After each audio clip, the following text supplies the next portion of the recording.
Pass the stuff. We're doing our dream skill player rotation for 2024. You are Locked On Wolfpack, your daily podcast on the NC State Wolfpack, part of the Locked On Podcast Network, your team every day.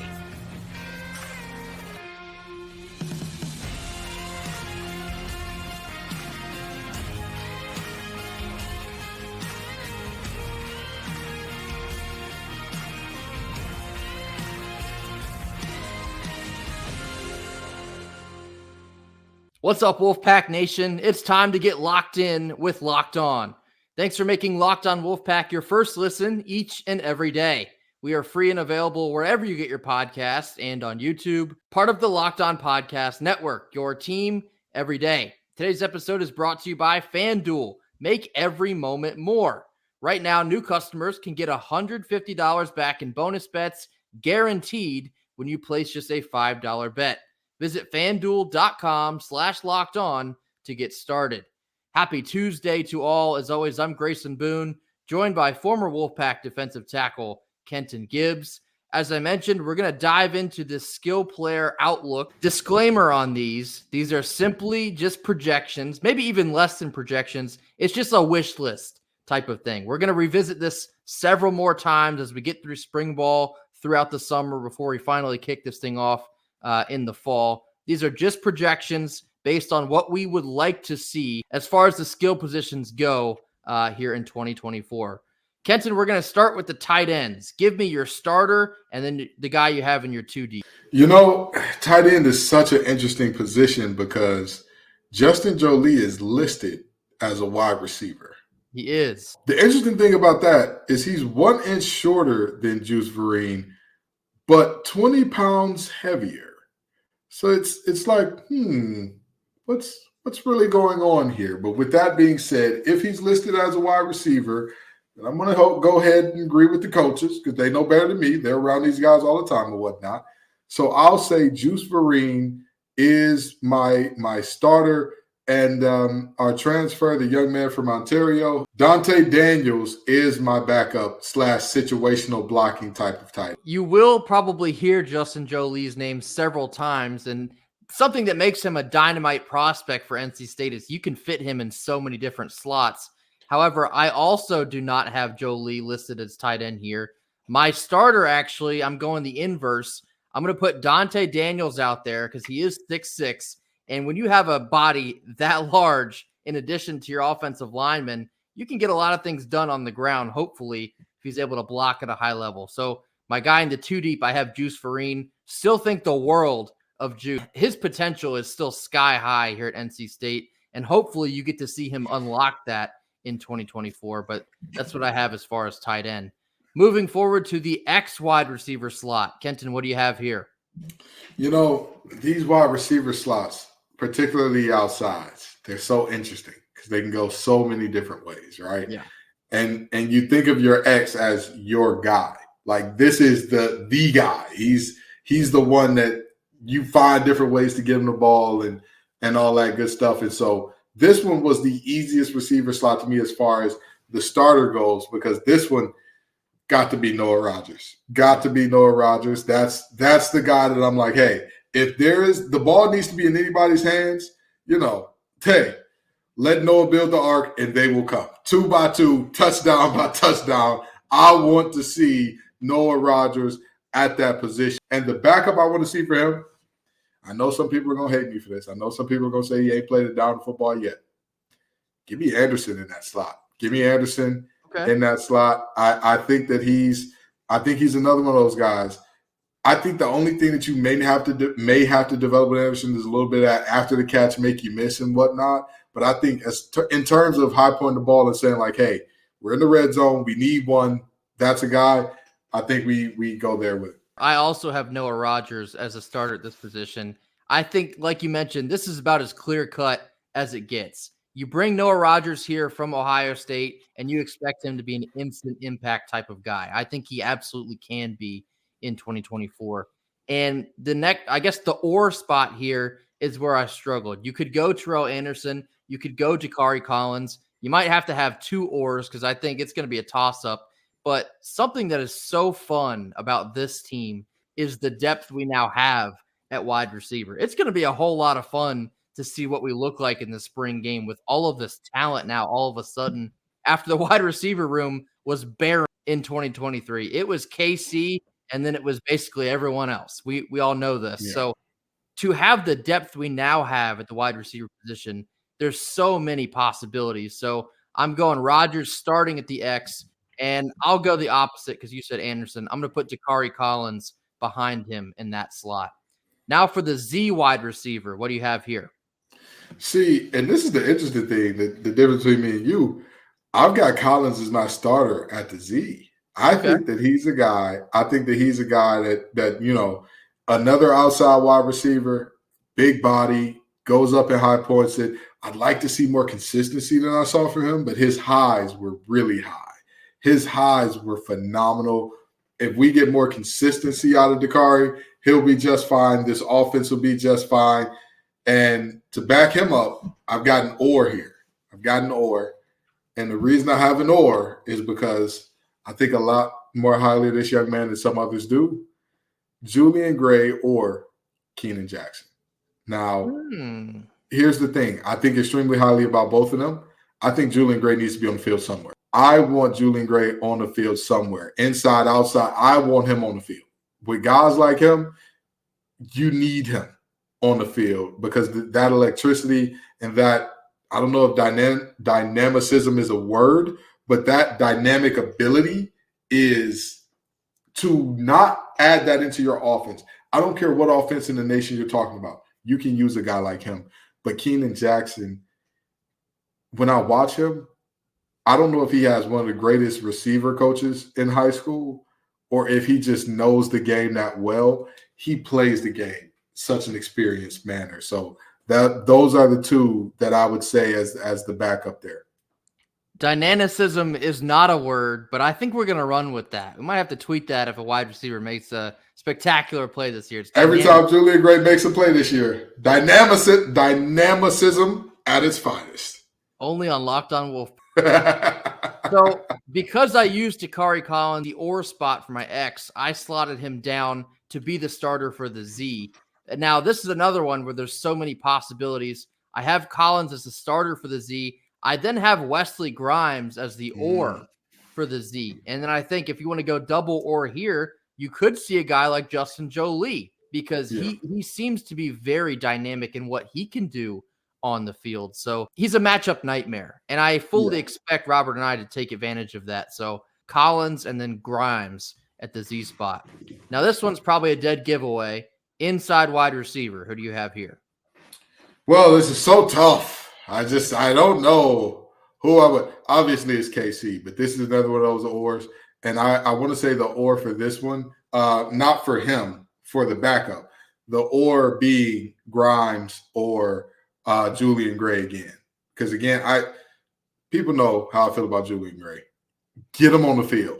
Get him touching the ball some way. So if you are a serious offensive coordinator, you find a way. And Grimes, because I think he doesn't play with the long stridingness of a 6'2" guy. He has the ability to change directions much more quickly than you normally think of for a guy that's this height. Go ahead and throw an or for Jolie in there as well, because I don't want to leave Jolie out of this thing. I think he could be very special here as well. So I think that those are the situations that I look at and I say that makes sense to me for that slot receiver. Inside wide receiver for me, I have Kevin Concepcion for obvious reasons, but behind him, I have Jonathan Paylor.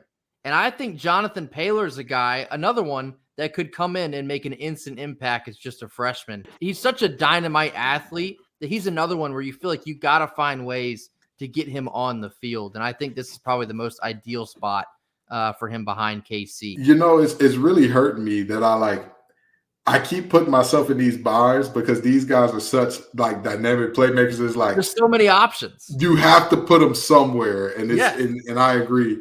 I agree that Paylor definitely needs to go in that rotation, and I feel like an idiot for even missing him there. But there's a reason for that I didn't really miss him.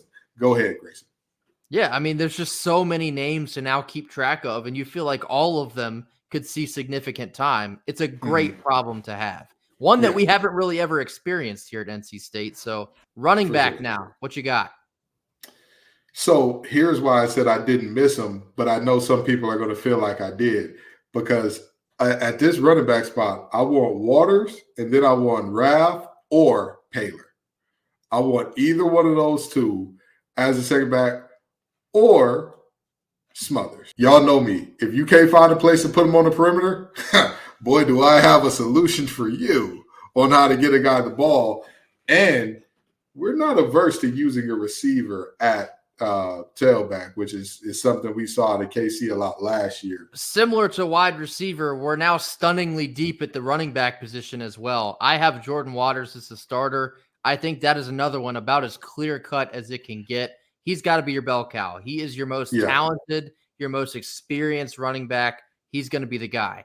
Now, your oars here, I have Smothers and then Raphael. Of course, they're interchangeable, and we don't know enough yet to really slate them in over one or the other. But you have newcomers like Duke Scott, Isaiah Jones, maybe some Julian Gray, like Kenton has mentioned before, finding some auxiliary use for him. So much talent to work through here. It's incredible. But I think the running back room is in good hands here. I think you could see a healthy amount of carries for both Smothers and Raphael this year as you're trying to figure out maybe the possibilities feel seemingly endless. And so can't really go wrong there. Then last one here, Flex Y. What do you have for Flex Y? Yeah, so I mean, the Flex Y, I equate that a lot to that tight end and slot position a little bit. But this is where I want to see Paler. This is where, and I know some people are going to look at me crazy and say, really, him as your starter? Yes, him or Jolie, depending on what you want to do.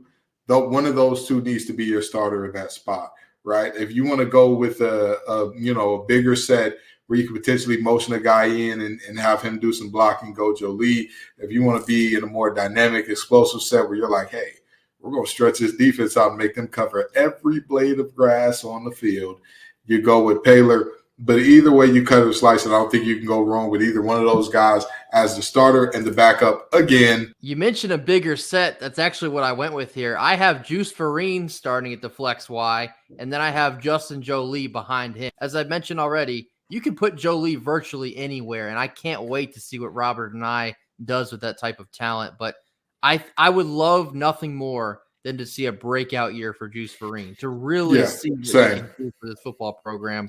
Because, again, I think the sky's the limit for a kid like that. So there's a certain guarantee that I have to make that I won't make out loud, but I will make it out loud. There are two things that NC State needs to do next year to land one of the biggest prospects that we have ever landed in this program's history. One of our tight ends needs to go for about 700, 800 yards plus, and we need to win an ACC championship. And I am telling you, there will be a very, very large human being that can run very fast and jump very high in the red and white. I am willing to bet dollars to your donuts if we get those two things accomplished. One of our tight ends shows up big time and we win an ACC championship or even go. We'll be in a really good position for a player who may be an impact player of the future here. Proceed, Grayson. Kenton's trying to reel in a big fish. He's going deep sea fishing for the Harrison species, I believe. Absolutely. So those are our dream skill player rotations here for 2024. Drop your set down in the comments. Let us know what you think about the early possibilities. Of course, we're just now sitting here on January 23rd. We're going to discuss this a billion more times before the end of August. But up next, we're going to talk about a whole lot of nothing or a whole lot of something after a quick word from our sponsors. Our sponsor of the day is FanDuel. We're now looking forward to the NFC and AFC championship games coming up this weekend, and we still have a whole nother wild slate of college basketball in front of us throughout the rest of this week. So there's still time to get in on the action with FanDuel, America's #1 sports book. Right now, new customers can get $150 back in bonus bets guaranteed when you place just a $5 bet. That's right. I'm not lying. No cap. That's $150 in bonus bets, win or lose. The app is super easy to use, and there are so many different ways to win, including live same-game parlays, finding bets within the new Explore tab, and making a parlay in the Parlay Hub, which is, might I recommend, the best way to find the most popular parlays. So visit FanDuel.com/lockedon and make your first bet a layup. FanDuel, the official partner of the NFL. Middle portion of our Tuesday show. It's now time for a whole lot of nothing or a whole lot of something. Our first one here, NC State basketball through 7 ACC games thus far is shooting the three ball at just 30%. Whole lot of nothing, whole lot of something. Whole lot of something.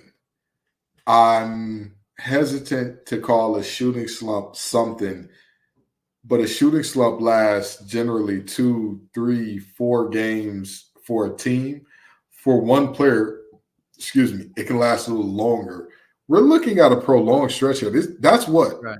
About half of our conference games down, a little less than half, and we're shooting 30%. Somebody, please hit a three. Please. Whole lot of something. Because if we continue to shoot like this, not only will we lose more games than we should win, our numbers and metrics and all that are not going to be anywhere near tournament worthy because of this poor three-point shooting. I wanted to go a whole lot of nothing because somehow we've still managed to rattle off some wins. But like you mentioned, Kenton, you reach a point where it starts to become who you are as a basketball team. And you can even see it out there on the court.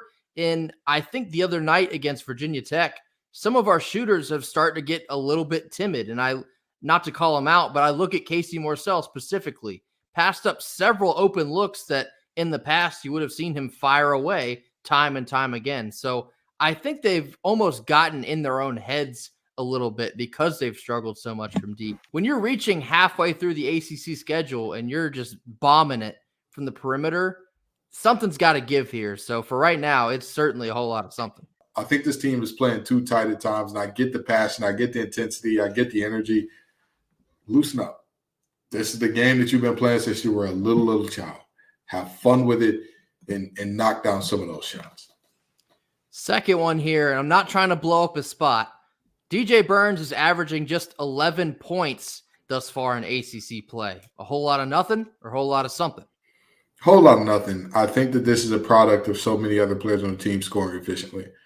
I think this is also a product of the fact that when DJ Burns touches the ball in the paint, teams basically have to make a decision.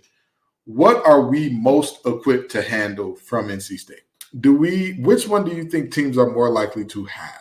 A big who has the footwork to match a DJ Burns, or a guard that can stay in front of a Jaden Taylor, that can stay in front of a DJ Horn, that can stay in front of a Casey Morsell, or whatever the case may be? Which one do you think teams have more readily available? The latter, not the former. So where are they going to help out at most? Where the former is. Every time he touches the ball, teams are going to hard double because they've seen. Against Notre Dame, he showed you, if you don't send a double, he will punish you. And so teams are now doubling hard and getting the ball out of his hands.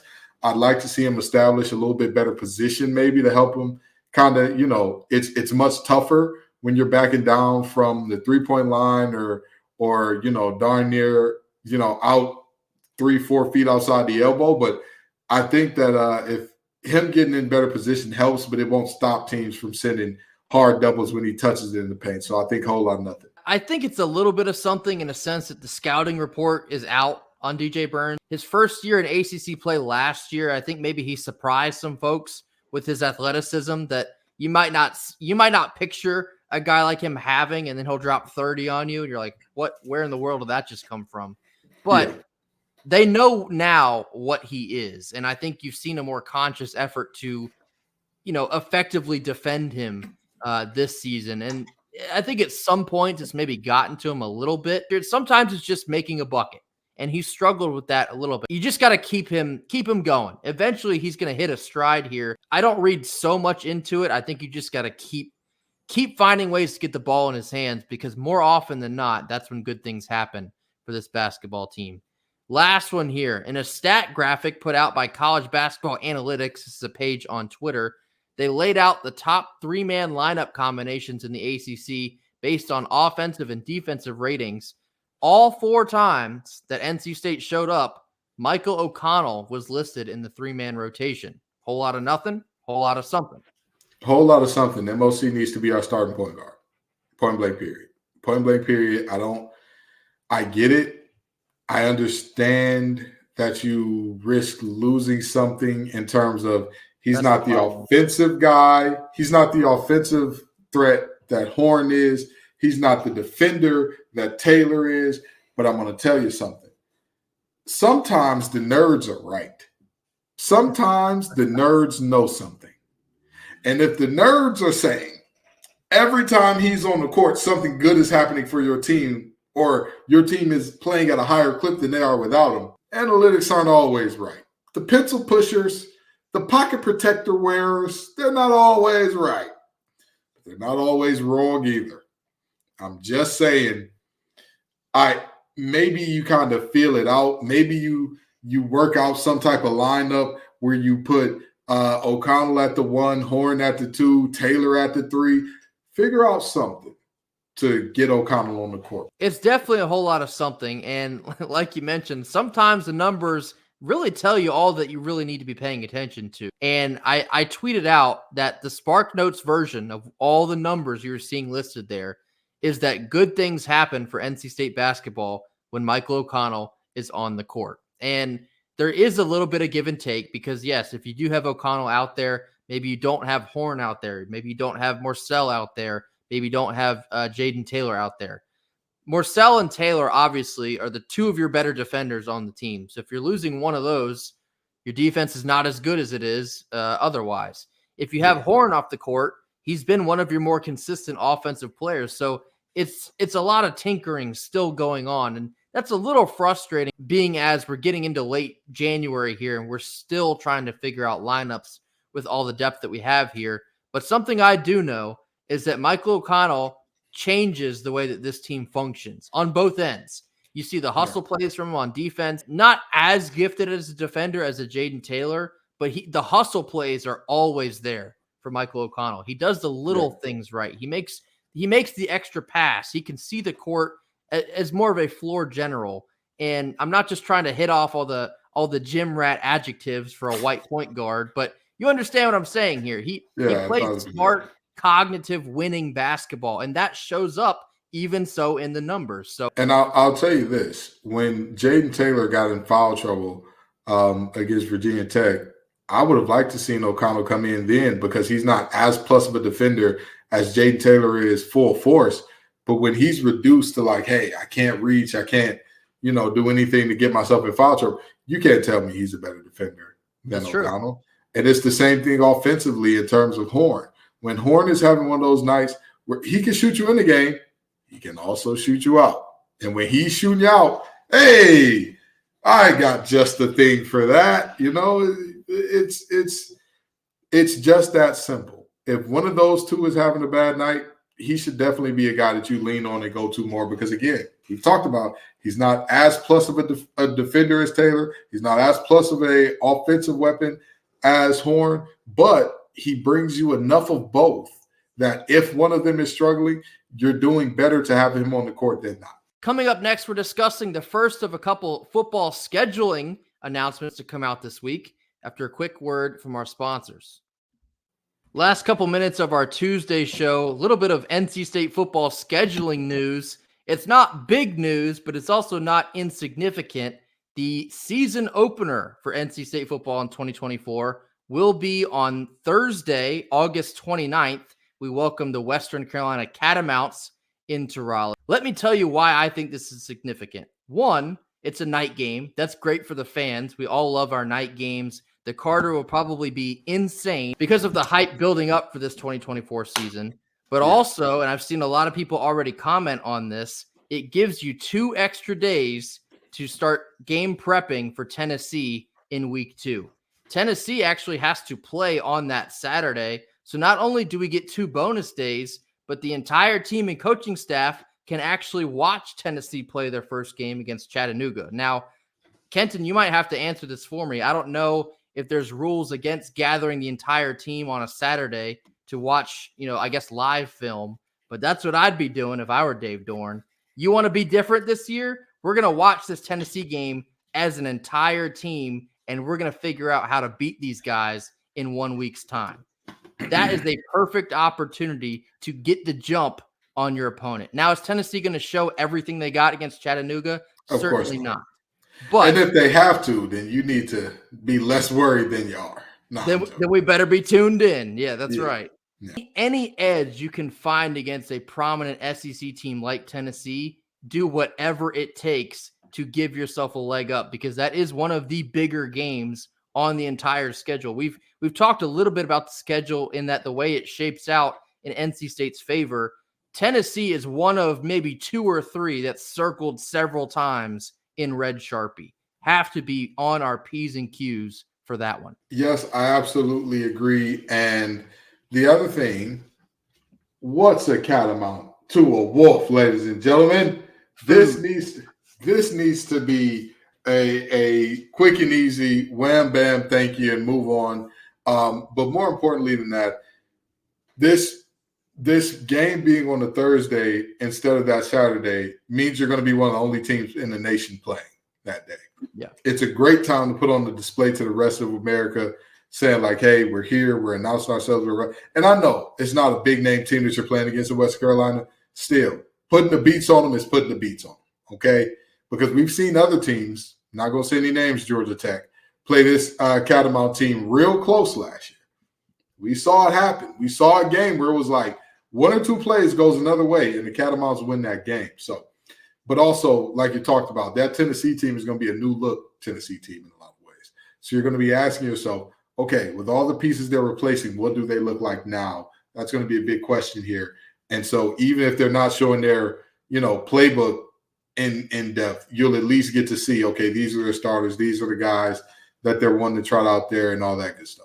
That'll do it for us here on Tuesday. As always, thank y'all so much for joining us. Hit that like button. As I mentioned earlier, drop your dream skill player rotations in the comments for 2024. Let us know how you would like to see it shape out. Let us know what you think about some of the struggles so far for NC State basketball, maybe the season outlook the rest of the way, and let us know what you think about the schedule release of NC State's season opener moving up 2 days. As always, hit that subscribe button if you have not already, or tell a friend to hit that subscribe button as well. We will see you all tomorrow. Until then, go Pack. Go Pack.